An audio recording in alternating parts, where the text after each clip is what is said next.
Morning students. आज अपन discuss करेंगे rocket का सिद्धांत।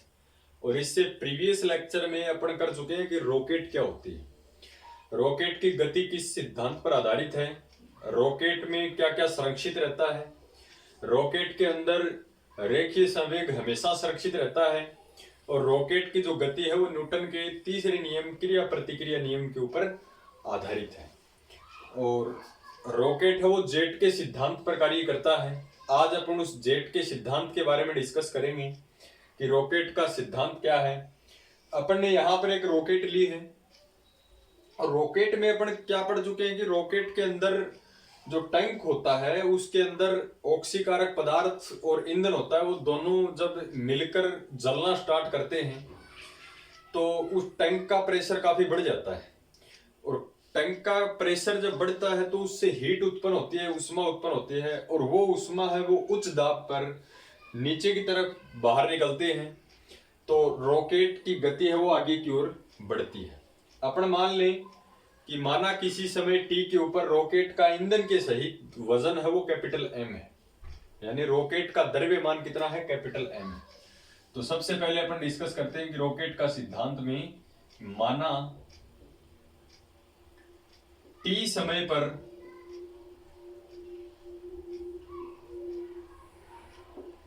रॉकेट का द्रव्यमान, माना टी समय पर रॉकेट का द्रव्यमान कैपिटल एम है। और ये जो द्रव्यमान माना है ये ईंधन सहित है, ध्यान रखना। रॉकेट का कंप्लीट वजन है जिसके टैंक के अंदर फ्यूल भी भरा है, ईंधन भी भरा है। तो अपन डिस्कस करें कि रॉकेट का वेग अगर v है तो इसमें पीछे की ओर निकलती जो गैसें हैं उनका वेग u है। तो रॉकेट के ऊपर एक प्रतिक्रियात्मक बल कार्य करता है। जब ये गैस जितनी वेलोसिटी से नीचे की तरफ निकलेगी, जैसे मैंने गुब्बारे का एग्जांपल लिया था अपन ने, गुब्बारे के अंदर अपन हवा भरते हैं तो वो हवा जितनी स्पीड से नीचे की तरफ निकलती है तो गुब्बारा उतनी स्पीड से ऊपर की तरफ गति करता है। तो रॉकेट के ऊपर एक प्रतिक्रियात्मक बल लगता है और रॉकेट आगे की ओर गति करता है इस प्रतिक्रियात्मक बल के कारण। अगर गैस इस साइड में निकलेगी तो इस प्रतिक्रियात्मक बल इस प्रकार से लगेगा, यानी क्रिया प्रतिक्रिया का नियम यहाँ पर लागू होता है।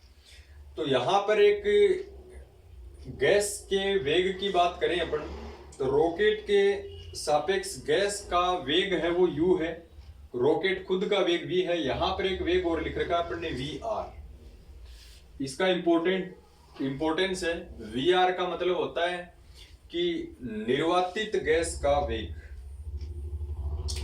निर्वातिक वेग, इसको अपन बोलते हैं एग्जॉस्ट वेलोसिटी। तो यहां पर अपन डिस्कस करें कि रॉकेट के सापेक्ष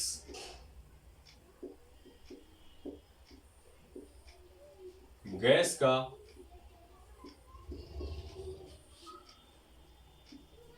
निर्वातित वेग, ये इंपॉर्टेंट है। देखो निर्वातिक वेग को अपन ने vr से लिख रखा है, vr। यहां पर निर्वातित वेग कितना होगा, गैस, ये रॉकेट का वेग v है, ये ऊपर की तरफ है, इसको अपन पॉजिटिव ले लें, और ये नीचे की तरफ है, नेगेटिव है। तो निर्वातिक वेग का मतलब है इसका कुल वेग। रॉकेट ऊपर की तरफ बढ़ रही है, गैस नीचे की तरफ निकल रही है, तो रॉकेट का वेग जो है वो क्या होगा, दोनों का ऐड नहीं होगा, दोनों का माइनस होगा, क्योंकि u की जो डायरेक्शन है वो v के अपोजिट है। तो यहां पर कुल वेग के लिए तो अपन लिख देते हैं v प्लस u, बट यहां पर गैस का वेग है वो इस वेग के अपोजिट डायरेक्शन में है, इसलिए अपन ने इस समीकरण को लिखा v माइनस u। यहां पर ऋणात्मक चिन्ह ये व्यक्त करता है कि u की डायरेक्शन जो है, u की जो डायरेक्शन है वो v के अपोजिट डायरेक्शन है। अब देखो एक रॉकेट पर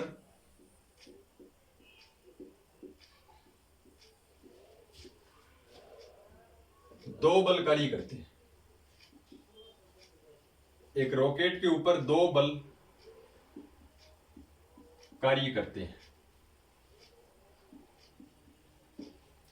वो दो बल कौन कौन से हैं, एक होता है रॉकेट पर लगने वाला बाह्य बल, जो एक्सटर्नल फोर्स लगता है, इसकी वजह से रॉकेट गति करती है, और एक होता है इसमें जो गैस बाहर निकलती है उसका बल। यानी एक को अपन बोलेंगे निर्वातित वेग के कारण बल, एक अपन बोलेंगे बाह्य बल। बाह्य बल तो हो गया रॉकेट के ऊपर लगने वाला बाह्य बल, एक्सटर्नल फोर्स, जिससे रॉकेट ऊपर की ओर गति करती है। एक बल वो बल है प्रतिक्रियात्मक बल, जितनी स्पीड से ये गैस बाहर निकलती है तो उसकी वजह से एक बल लगेगा जिसको अपन निर्वातित बल कहेंगे। तो रॉकेट के ऊपर लगने वाला जो पुल बल है बल, वो एक तो लगेगा बाह्य बल एक्सटर्नल फोर्स, और दूसरा निर्वातित बल, एक लगेगा निर्वातित बल। तो ध्यान रखना एक रॉकेट के ऊपर कितने बल कार्य करते हैं, दो बल कार्य करते हैं। एक तो बाह्य बल जो रॉकेट को ऊपर की तरफ लेके जाता है, एक इसकी जो गैस है उसके कारण लगने वाला प्रतिक्रियात्मक बल, जिसको अपन ने निर्वातित बल कहा है। बल को अपन लिखें F से, बाह्य बल को अपन लिखें F एक्सटर्नल फोर्स, और प्लस निर्वातित बल को अपन लिखें F R से। अब न्यूटन के अनुसार F इक्वल्स टू क्या होता है, ma होता है। तो इसको अपन लिख सकते हैं F इक्वल्स टू ma। इसको क्या लिखेंगे, F इक्वल्स टू, इसको भी ma लिखेंगे, लेकिन इसके लिए जो V होगा एक्सटर्नल फोर्स है। बाह्य बल क्या होता है कि इसके भार के कारण लगने वाला बल। तो कोई भी पिंड है उस पर भार के कारण लगने वाला जो बल होता है वो F इक्वल्स टू mg होता है। तो इसको क्या लिखेंगे अपन, F equals to mg plus यहां पर निर्वातित बल है। निर्वातित बल का मतलब यह है कि जब रॉकेट ऊपर की तरफ गति करना प्रारंभ करेगी तो एक चीज आप ध्यान से देखिएगा कि इसके द्रव्यमान में कमी होगी कि नहीं होगी, क्योंकि कैपिटल द्रव्यमान इसका अपन ने संपूर्ण द्रव्यमान माना है इसका ईंधन सहित। जब रॉकेट ऊपर गति करता है, रॉकेट ऊपर गति कब करेगा, जब इसका ईंधन जलना स्टार्ट करता है तो वो हीट के रूप में बाहर निकलेगा। तो इसका द्रव्यमान है वो टाइम के साथ चेंज होता रहेगा। इट मीन्स ये परिवर्तित द्रव्यमान का एक उदाहरण है। अपने से कोई पूछे कि ऐसा एग्जाम्पल अपने को दो जिसमें टाइम के साथ द्रव्यमान चेंज होता रहता है। दुनिया में ऐसी कोई क्वांटिटी नहीं है जिसका मास है वो टाइम के साथ चेंज हो। अपना मास है वो 10 सेकंड बाद में भी उतना ही है, 10 सेकंड पहले भी उतना ही था। लेकिन रॉकेट एकमात्र ऐसा एग्जाम्पल है जो टाइम के साथ इसका वजन कम होता जाता है, मास है वो कम होता है, क्योंकि ये चलना स्टार्ट करेगी तो इसके अंदर जो ईंधन भरा हुआ है वो जलना स्टार्ट करता है और वो गैस के रूप में बाहर निकलता रहता है। तो इसके वजन में लगातार कमी होती रहती है। तो यहां पर अपन लिखें F इक्वल्स टू m और VR। VR यहां पर निर्वातित वेग है। अब देखो इसको और मैं क्या लिखता हूं, F equals to m, A क्या होता है, वेग में परिवर्तन की दर, यानी dv upon dt equals to mg, और प्लस यहां पर अब देखो इसको क्या लिखता हूं मैं, वेग v का अपन ऐसा कैसा लिख दें, VR निर्वातित वेग के सापेक्ष जो द्रव्यमान है इसमें परिवर्तन होता रहेगा। यहां पर इस द्रव्यमान में चेंज होगा, यानी इसको मैं लिखता हूं dm बाई dt, यानी समय के सापेक्ष द्रव्यमान में कमी। तो यहां अपने को ध्यान रखना है इस चीज को कि यहां पर dm बटा dt का मीनिंग क्या है, समय के सापेक्ष द्रव्यमान में परिवर्तन।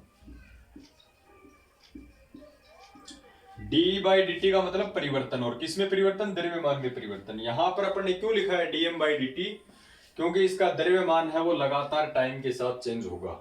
और आप समझ गए होंगे कि वो किस प्रकार से चेंज होगा, क्योंकि अगर ये स्पीड ऊपर की तरफ गति करेगी तो इसमें ईंधन है वो जलना स्टार्ट करेगा। कैपिटल M द्रव्यमान जो ले रखा है रॉकेट का, ईंधन के सहित द्रव्यमान ले रखा है, तो इसका मतलब इसका द्रव्यमान है वो टाइम के साथ चेंज होता रहेगा। तो ये समीकरण बढ़ गई अपने पास m dv बाई dt बराबर mg plus vr dm by dt। एक रॉकेट के ऊपर दो बल कार्य करते हैं, ध्यान रखना। एक बाह्य बल जो भार के कारण लगता है जिसको mg लिखते हैं अपन, और एक है इसमें निर्वातित वेग के कारण। अब देखो ये इक्वेशन अपने पास आ गई। यहां से इस रॉकेट का वेग निकालना अपने को, और जो वेग आएगा वही जेट का सिद्धांत है। तो यहां से अपन डिस्कस करें कि इस समीकरण में और क्या चेंज कर सकते हैं। देखो जी जो है वो नीचे की तरफ होता है, क्योंकि जी लगता है पृथ्वी के गुरुत्वाकर्षण बल के कारण, तो वो नीचे की तरफ होगा। एक दूसरा वी आर क्या है कि वी आर है गैस का निर्वातित वेग। गैस किस साइड में निकलेगी, ऊपर तो निकलेगी नहीं, नीचे की तरफ निकलेगी। तो निर्वातित वेग और जो जी की डायरेक्शन है वो नीचे की तरफ है, और रॉकेट गति कर रही है ऊपर की तरफ, तो जी नीचे की तरफ होगा, वी आर नीचे की तरफ होगा। तो इनके लिए अपन नेगेटिव सिंबल का यूज करेंगे। तो इस इक्वेशन में अपन क्या कर सकते हैं, M DV by D T बराबर जी की जगह माइनस करें क्योंकि नीचे की तरफ है, तो ये हो जाएगा माइनस एम जी,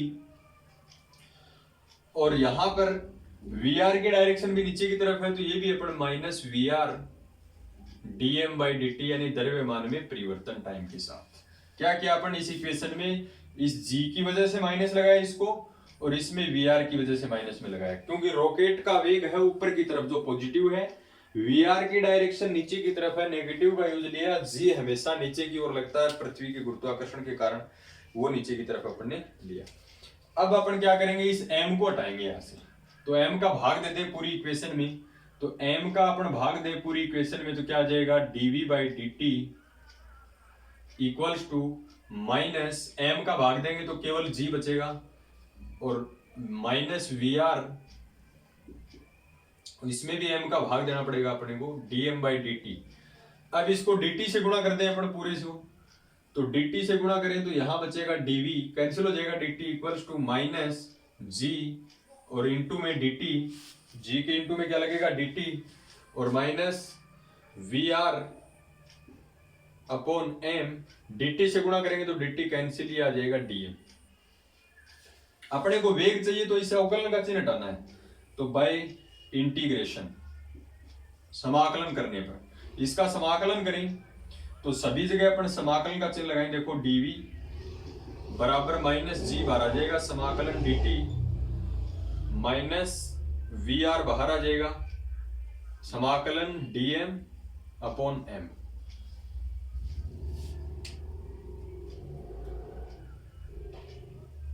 ये अपन ने इसका दोनों तरफ समाकलन किया है।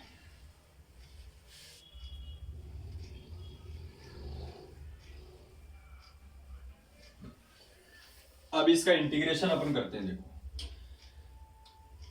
dv का समाकलन d हट जाएगा, अवकलन हट जाएगा, क्योंकि समाकलन अवकलन का प्रतिलोमी होता है, तो ये किसको कैंसिल कर देगा, तो वेग आ जाएगा रॉकेट का v, और वेग ही निकालना अपने को, माइनस जी, dt का d हटा देगा, ये t आ जाएगा, माइनस वी आर 1/m का m के रेस्पेक्ट में, जैसे 1/x का x के रेस्पेक्ट में log x होता है, तो यह आ जाएगा log m। ये इसका अपन ने किया इंटीग्रेशन, और अनिश्चित समाकलन के लिए प्लस में कांस्टेंट c, इस कांस्टेंट c की वैल्यू अपन निकालें at t equals to 0, t बराबर 0 सेकेंड के ऊपर रॉकेट ने उड़ना ही प्रारंभ नहीं किया, t बराबर 0 सेकेंड के ऊपर, तो इसका द्रव्यमान जो है वो अपन मान लें m equals to m naught मान लें, t इक्वल्स टू 0 पर m equals to m naught मान लिया, तो ये क्या हो जाएगा, देन तब v इक्वल्स टू, अब देखो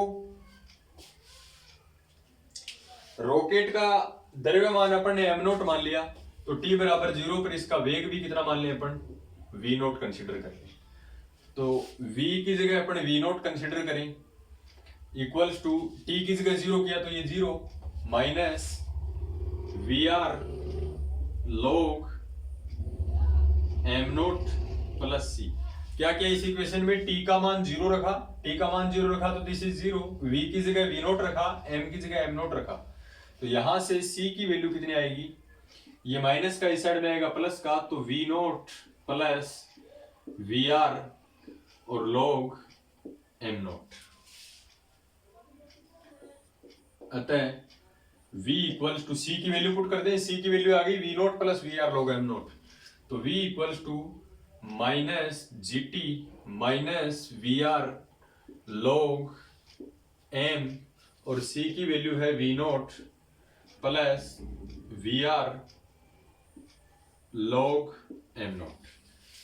और देखो इसको थोड़ा सा अच्छे से लिख देते हैं अपन, v इक्वल्स टू ये प्लस का वी नोट है, वी नोट फिर माइनस जी टी, इनको एक जगह लिखते हैं वी नोट माइनस जी टी, इसमें और इसमें वी आर जो है वो कॉमन आ रहा है, तो प्लस में वी आर अपन कॉमन लें, तो यहां क्या बचे लॉग एम नोट प्लस का बचे, और माइनस का क्या बचे लॉग एम। देखो इंपॉर्टेंट मैथमेटिक्स है, इजी है, log m minus log n को क्या लिखते हैं लॉग एम बट्टा एम, तो यहां से अपन लिख सकते हैं v equals to we naught minus G T और प्लस वी आर, इसको लिखते हैं लॉग एम नोट बटा एम। तो ये जो है ये रॉकेट का वेग कहलाता है। रॉकेट के वेग का फॉर्मूला अपने पास क्या आ गया, v equals to we naught minus G T और plus we are log M naught upon M, यह रॉकेट का वेग कहलाता है, यह रॉकेट का वेग कहलाता है। इसे ही जेट का सिद्धांत कहते हैं। तो रॉकेट के सिद्धांत पे कार्य करती है, जेट के सिद्धांत पर कार्य करती है, यानी रॉकेट का वेग निकालोगे तो इस फॉर्मूले से अपन निकालेंगे। v है रॉकेट का वेग, v नोट क्या है t इक्वल्स टू 0 पर रॉकेट का वेग, g गुरुत्वीय त्वरण 9.8, t का मतलब टाइम, vr का मतलब निर्वातित वेग, m का मतलब रॉकेट का द्रव्यमान ईंधन सहित, m नोट का मतलब t बराबर 0 पर रॉकेट का द्रव्यमान m नोट है। तो ये है v equals to we naught minus ji t plus we are log M naught upon m, ये रॉकेट का वेग कहलाता है, काफी इंपॉर्टेंट है, और इसे ही अपन जेट का सिद्धांत बोलते हैं। अर्थात रॉकेट है वो जेट के सिद्धांत पर कार्य करती है, इसे जेट का सिद्धांत कहते हैं और यही जेट का सिद्धांत है।